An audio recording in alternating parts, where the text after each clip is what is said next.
नमस्ते स्टूडेंट्स, आज हम हमारे बीएड सेकेंड ईयर पेडागोजी और पॉलिटिकल साइंस में जानेंगे सेवारत शिक्षा कार्यक्रम, जिसको हम बोलते हैं इन सर्विस एजुकेशन प्रोग्राम। क्या होती है ये सेवारत शिक्षा कार्यक्रम? जब हम शिक्षण से जुड़ जाते हैं, यानी शिक्षक बन जाते हैं, तो शिक्षक बनने के साथ साथ हमको अपने आप के अंदर इम्प्रूवमेंट और अपने आप को समय के हिसाब से अपडेट करते रहना जरूरी है। एक शिक्षक कभी अपने आप में पूर्ण नहीं है, उसको अपने आप में ज्ञान को वृद्धि करने की जो उपाय आते हैं, जो अवसर मिलते हैं, उन अवसरों का लाभ लेना चाहिए और अपने आप को बेहतर से बेहतर शिक्षक किस तरीके से बना सके, इसके लिए प्रयास करना चाहिए। तो इन सर्विस एजुकेशन प्रोग्राम वे प्रोग्राम होते हैं जिसके अंतर्गत सर्विस में रहते हुए हम इन प्रोग्रामों की सहायता से अपने टीचिंग के अंतर्गत या अपने शिक्षक पेशे के अंतर्गत काफी परिवर्तन लाना, अपने आप को एक बेहतर रूप से इस पेशे से जोड़ना, इन सब कार्यों के लिए हम इसका सहारा लेते हैं। तो ये होते हैं हमारे सेवारत शिक्षा कार्यक्रम। बहुत से ऐसे कार्यक्रम हैं जो जिला स्तर पर, राज्य स्तर पर, राष्ट्रीय स्तर पर ऐसे प्रोग्राम्स होते हैं। साथ ही साथ विद्यालय स्तर पर भी समय समय पर जो एक्टिविटीज होती है, इनके माध्यम से भी शिक्षकों के अंतर्गत हम काफी हद तक बेहतर से बेहतर इम्प्रूवमेंट ला सकते हैं। तो ये है हमारे सेवारत शिक्षा कार्यक्रम। कौन कौन से वो इन सर्विस एजुकेशन प्रोग्राम है, इसको हम जानते हैं। सबसे पहली आती है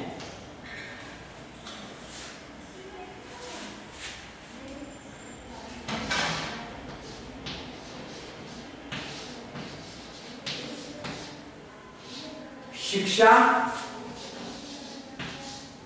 की राज्य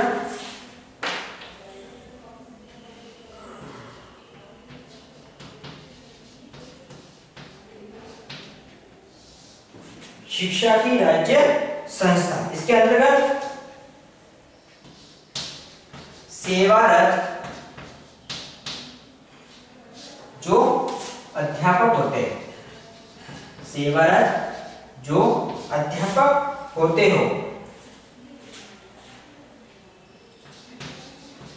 उनकी शिक्षा और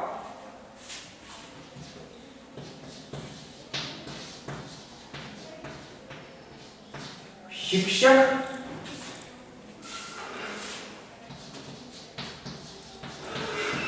प्रशिक्षक के लिए ये कार्यक्रम हो सकते हैं। इसमें सूचनाएं प्रदान की जाती हैं,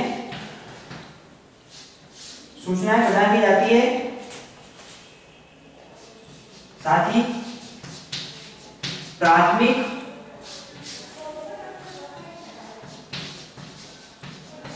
शिक्षा के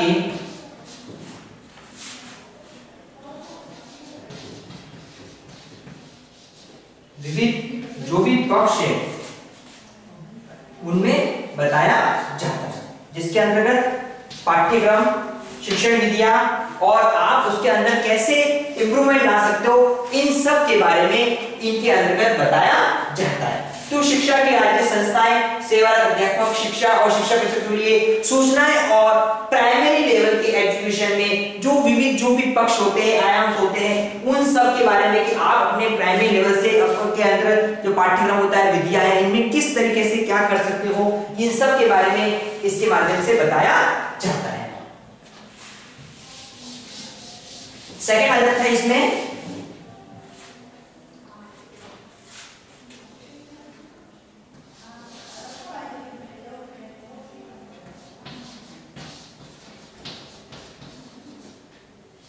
विज्ञान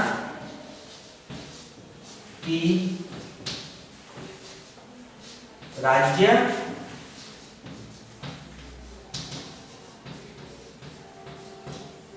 संस्था, विज्ञान की राज्य संस्था, इसके अंतर्गत प्राथमिक और माध्यमिक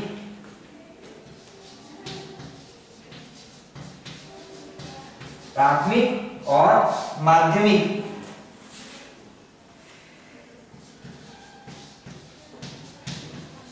विज्ञान शिक्षा की गुणवत्ता। यह है विज्ञान की राज्य संस्थाएं कि हम प्राइमरी और मिडिल लेवल पर, मतलब प्राथमिक और माध्यमिक स्तर पर विज्ञान शिक्षा की गुणवत्ता के लिए विज्ञान शिक्षकों में इस कार्यक्रम का आयोजन करते हैं कि साइंस की जो एजुकेशन है उसमें हम गुणवत्ता किस तरीके से ला सकते हैं। शिक्षक को समय समय पर बताना जरूरी होता है कि वो अपने सब्जेक्ट से या अपने टीचिंग से रिलेटेड उसमें कैसे इफेक्टिव लाएगा, गुणवत्ता लाएगा और उससे बच्चों को फायदा मिल सकता है। क्योंकि जितनी हम गुणवत्ता शिक्षण में लाएंगे उतना ही फायदा बच्चों को होगा, हमारे शिक्षण में होगा और जो उद्देश्यों की हम प्राप्ति करना चाहते हैं शिक्षण की, उन उद्देश्यों की प्राप्ति हम आसानी से कर सकते हैं। तो यह विज्ञान की राज्य संस्था है। इसके बाद अगला आ जाता है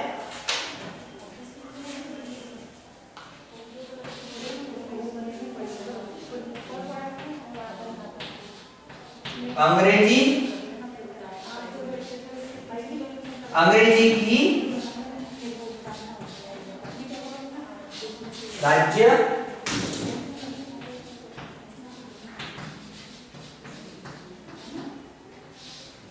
की राज्य संस्था है। देश के विभिन्न राज्यों में कुल इसकी 12 संस्थाएं हैं।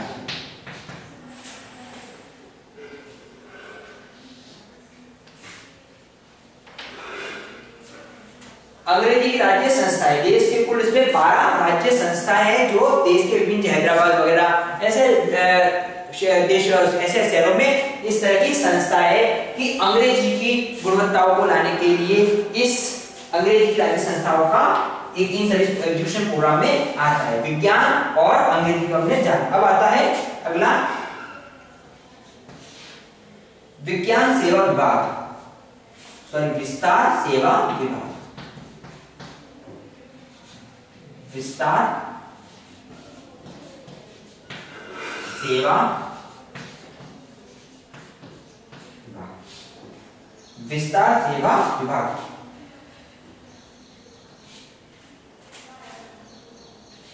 विस्तार सेवा विभाग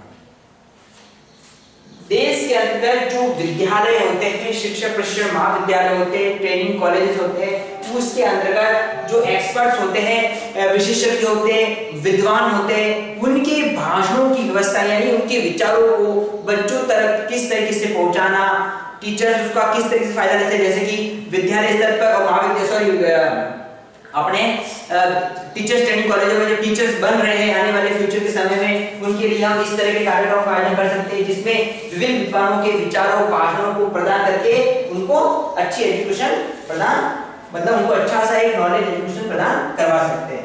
इसके अंतर्गत देश के अंतर्गत 104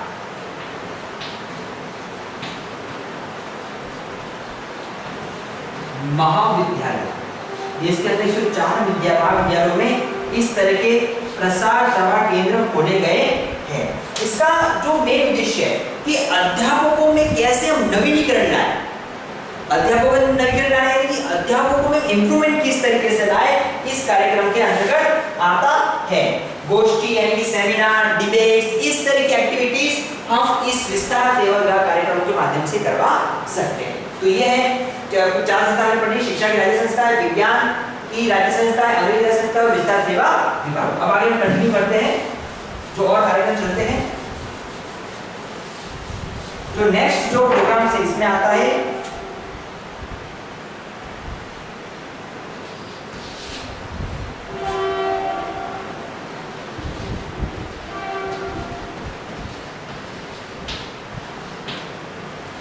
अध्यापकों के लिए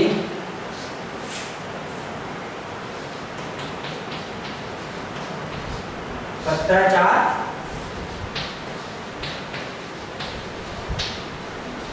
पाठ्यक्रम, अध्यापकों के लिए पत्राचार पाठ्यक्रम। इसके अंदर है केंद्रीय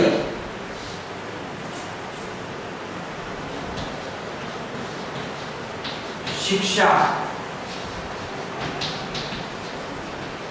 संस्थान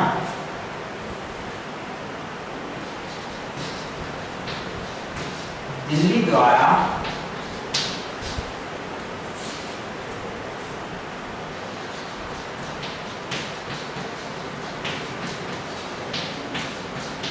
अप्रशिक्षित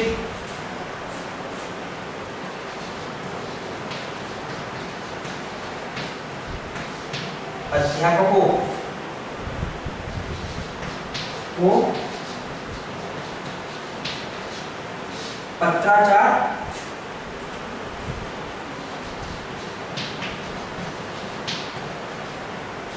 पाठ्यक्रम द्वारा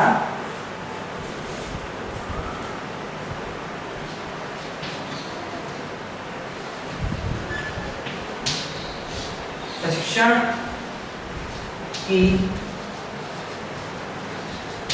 व्यवस्था की गई।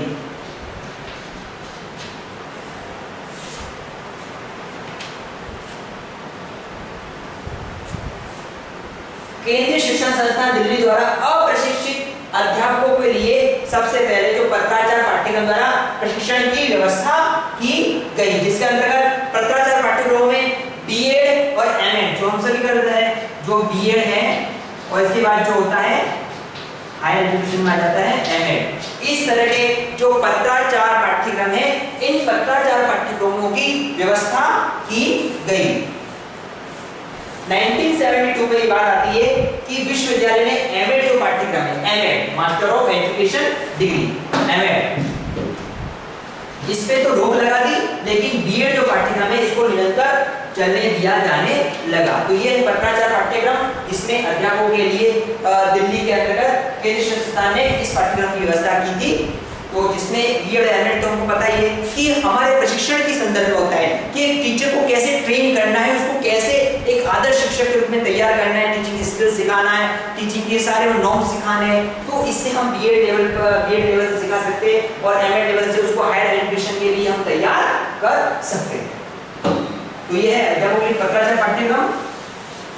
इसके बाद आगे क्या आ जाता है,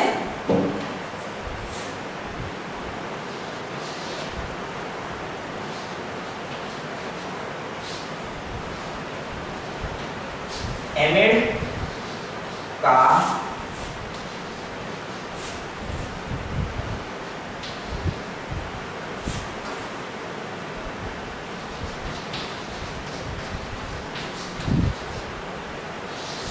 संध्याकालीन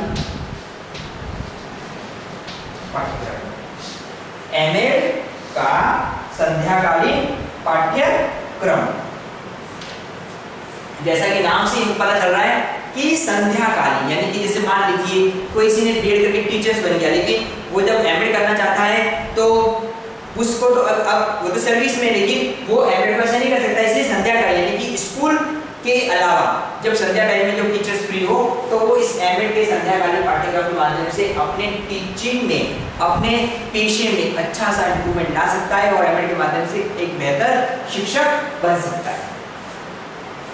तो ये हमारे संदर्भ पाठ्यक्रम, इसके बाद आ जाता है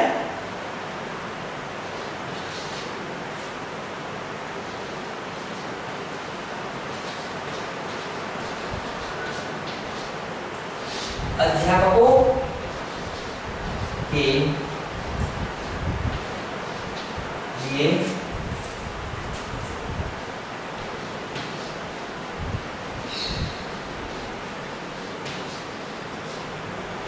ग्रीष्मकालीन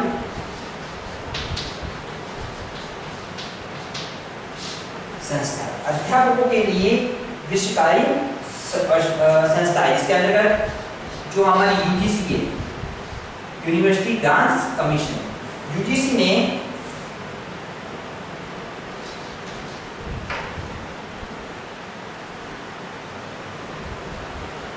सेवारत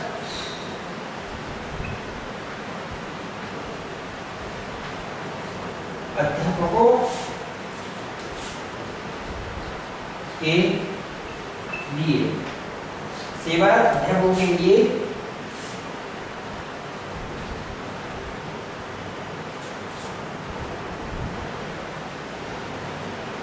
विशेष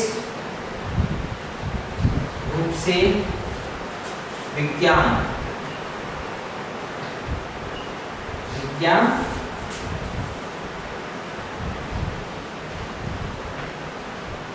विषय में देश के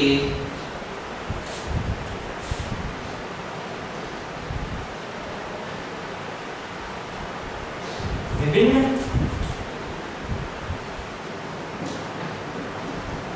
भागों में यह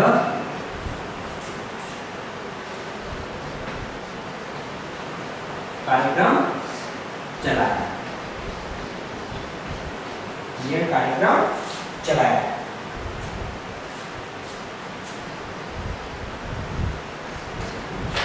यह है ग्रीष्मकालीन संस्था है, अध्यापकों के लिए ग्रीष्मकालीन संस्था है। इसमें क्या होता है, यूजीसी यानी कि विश्वविद्यालय अनुदान आयोग, यूनिवर्सिटी ग्रांट कमीशन ने सेवारत अध्यापकों के लिए विशेष रूप से सेवारत अध्यापक जो विज्ञान विषय के होते हैं, विज्ञान में नवाचार बहुत जरूरी है, तो विज्ञान विषय में देश के विभिन्न भागों में यह कार्यक्रम चलाया। यानी कि इस ग्रीष्मकालीन संस्थाओं के माध्यम से हम देखेंगे कि ये कार्यक्रम चलने से अगर जो शिक्षक इससे जुड़ेंगे, इसमें इस प्रोग्राम भाग लेंगे, ट्रेनिंग लेंगे, इसकी जो अवधि है वो कितनी निर्धारित करी गई, 6 सप्ताह तक होगी। यानी कि संस्थाओं का समय 6 सप्ताह के अंतर्गत इन शिक्षकों के लिए कार्यक्रम का संचालन किया जाएगा और इस कार्यक्रम के माध्यम से शिक्षक अपने अंदर एक नवाचार इंप्रूवमेंट ला सकता है।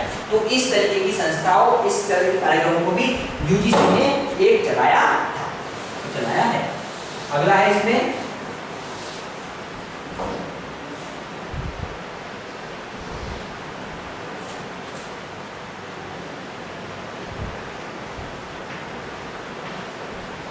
गोष्ठियां।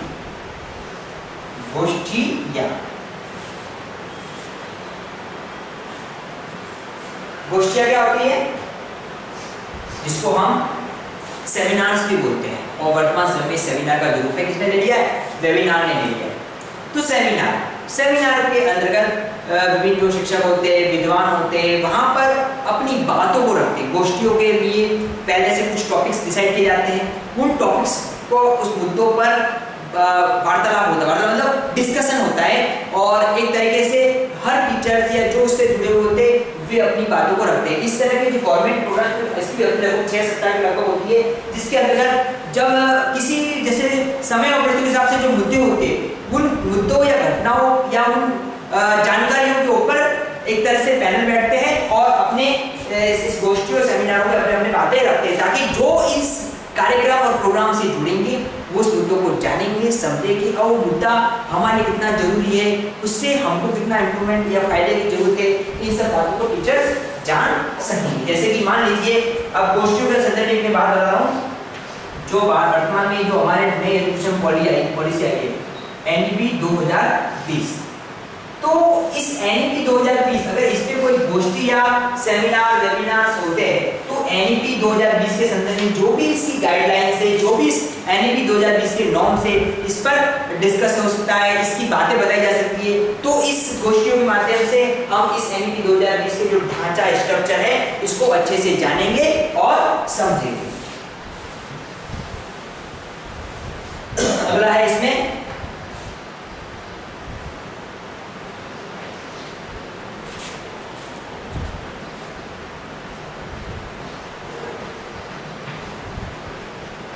रिफ्रेशर पाठ्यक्रम।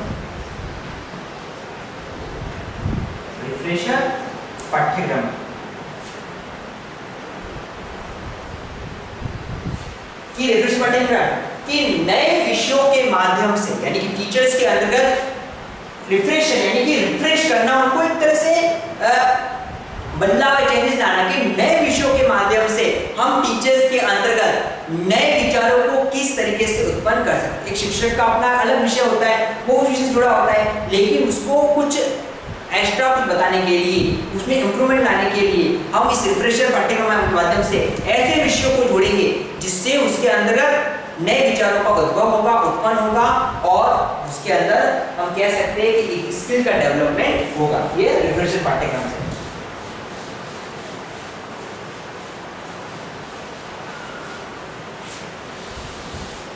अगला है इसमें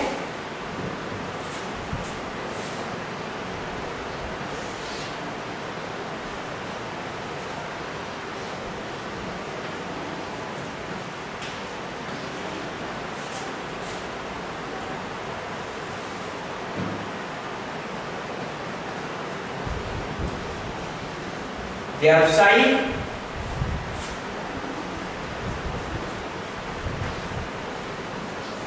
साहित्य।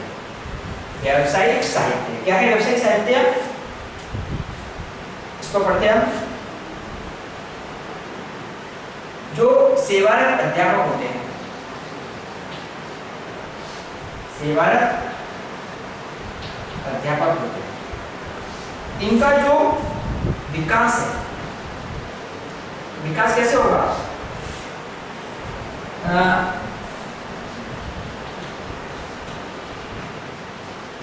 पुस्तिकाओं और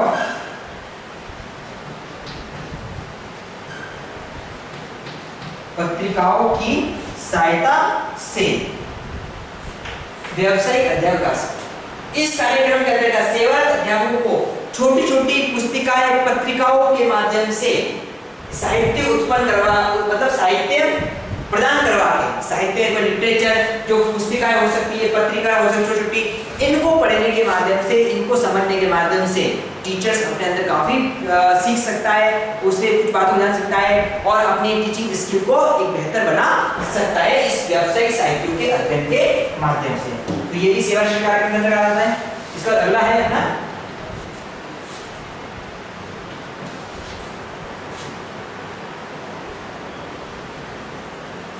अल्पकालीन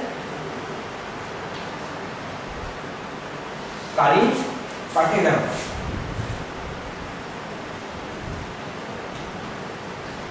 जैसे कि नाम से ही तो बहुत सिंपल है, अल्पकालीन, अल्प यानी कि कम समय, कम समय के लिए या कम समय के जो सिलेबस चलाए जाते हैं, ऐसे पाठ्यक्रम चलाए जाते हैं अल्पकालिक पाठ्यक्रम, वो भी सेवा शिक्षा कार्यक्रम के अंतर्गत आते हैं, जो बहुत ही छोटे छोटे कार्यक्रम होते हैं। अगला है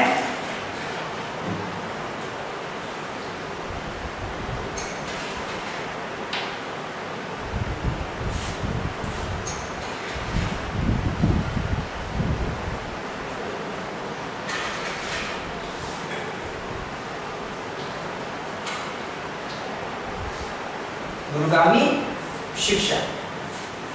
दूरगामी शिक्षा, दूर शिक्षा, डिस्टेंस एजुकेशन जिसको हम जानते हैं, इसके माध्यम से जो शिक्षक शिक्षण पेशे से जुड़ा हुआ है और हम पता है कि उसको अपने टीचिंग में कुछ एजुकेशन, मतलब कुछ इम्प्रूवमेंट लाना है, कुछ और एजुकेशन लेनी है, तो वो सर्विस में रहते हुए कोई गवर्नमेंट इंस्टीट्यूट से तो एजुकेशन नहीं ले सकता, लेकिन दूरगामी एजुकेशन के माध्यम से वो उसको अच्छे से समझ सकता है। तो ये है दूरगामी एजुकेशन।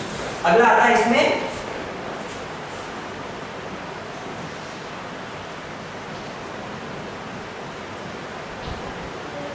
अंतराल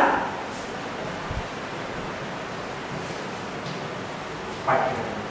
अंतराल पाठ्यक्रम, अंतराल यानी कि कितना अंतर, यानी कि अंतरों के हिसाब से जैसे कोई टीचर से वो अंतराल पाठ्यक्रम का सहारा लेना चाहता है, तो ये व्यवस्था भी सेवा जो अध्यापक होते हैं, इन सर्विस जो टीचर्स होते हैं, इनके लिए अंतराल पाठ्यक्रमों की व्यवस्था की जाती है। अगला आ जाता है इसमें कार्यशाला, वर्कशॉप।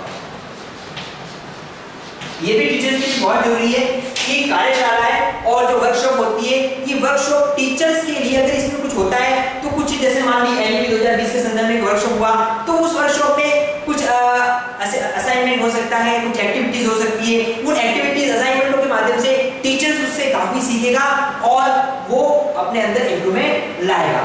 तो वर्कशॉप तो एक सामान्य सी बात है, एक हर किसी को, टीचर्स को इसको अंदर ज्वाइन होना पड़ेगा। अगला आ जाता है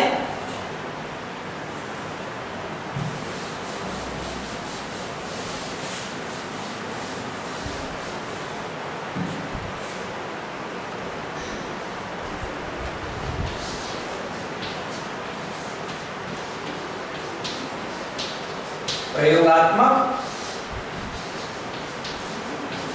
कार्य।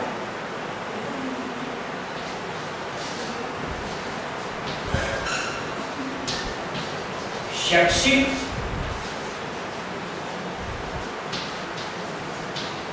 सम्मेलन और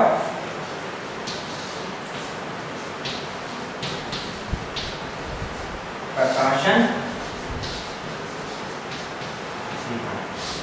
तो कुछ और इस पे इन सभी सजेशन प्रोग्राम है प्रयोगात्मक कार्य।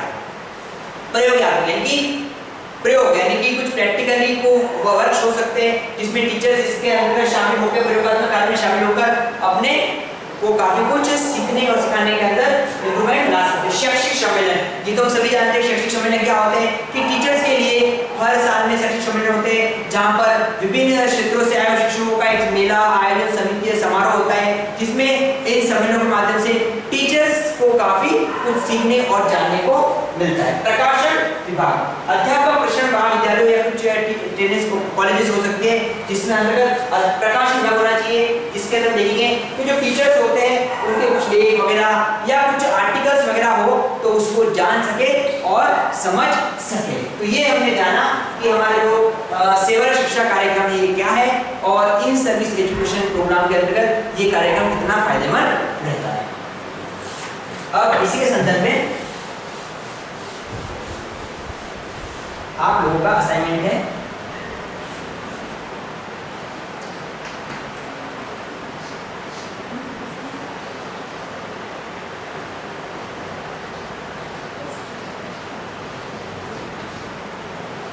सेवारत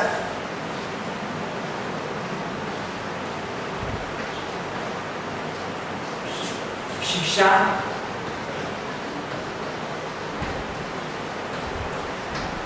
कार्यक्रमों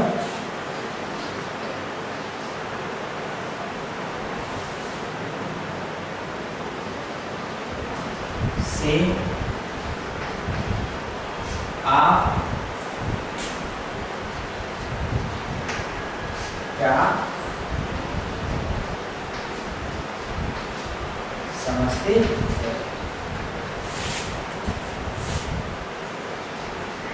यह कार्यक्रम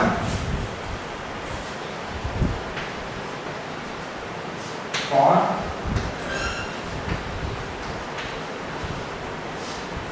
से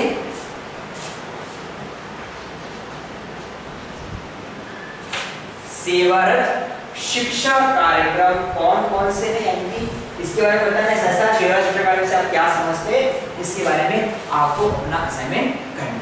तो जैसे इसमें पता है कि हम रोज इसको असाइनमेंट देते हैं तो इस असाइनमेंट करने के आपको फायदा रहेगा कि आप डेली जो असाइनमेंट करोगे इससे आपकी जो कोर्स है आप वीडियो से भी पढ़ रहे हो और असाइनमेंट करने से आपकी जो प्रिपरेशन है तैयारी है वो भी साथ साथ चली जाएगी। इसमें इसके साथ ही जो हमारा जो समय था कोरोना का इसमें आपको सावधानी और सतर्कता रखनी है। Thank you.